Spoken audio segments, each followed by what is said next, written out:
माझा कुठं असेल तिथं येऊन माझ्या माघारी द्या, मी काय असेल ती तुम्हाला द्यायला तयार, मी माझा जीव देईन. पण माझा हे बैल ठेवू नका, कोणाला गावला असेल मी पाया पडते तुमच्या तिथं येऊन. माझ्या या लेकराची हा नाही.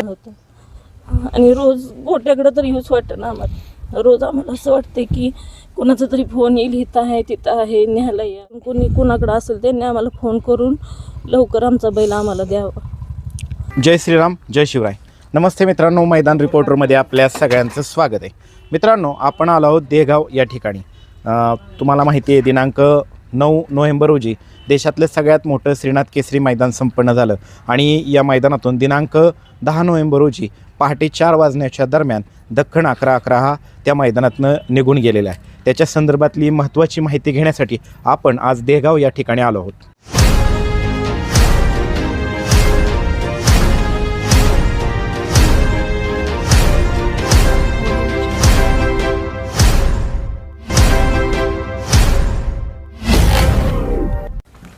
काय चाललंय?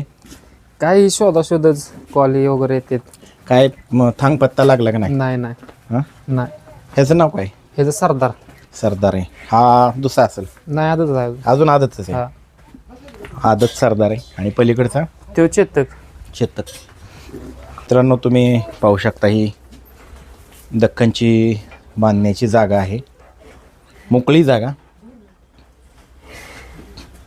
काय सांगाल, त्या दिवशी नक्की काय काय घडलं होतं? आम्ही म्हणजे 9 तारखेला मैदान होतं. 9 तारखेला पळलो, म्हणजे 10-10:30 वाजता सेमीला पळलो.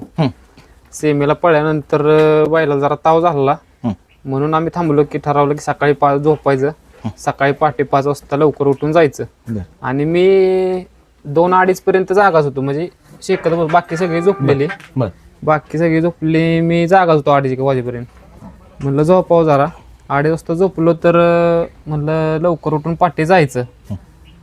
मी बैल बघून झोपलेलो, म्हणजे हाय का व्यवस्थित. कुठं बांधला होता त्याला? पोल्ट्रीच्या शेजारी बांधलेला बैल. त्या भागातली जी पोल्ट्री हो, होती तिथं. तिथं बांधलेला बैल.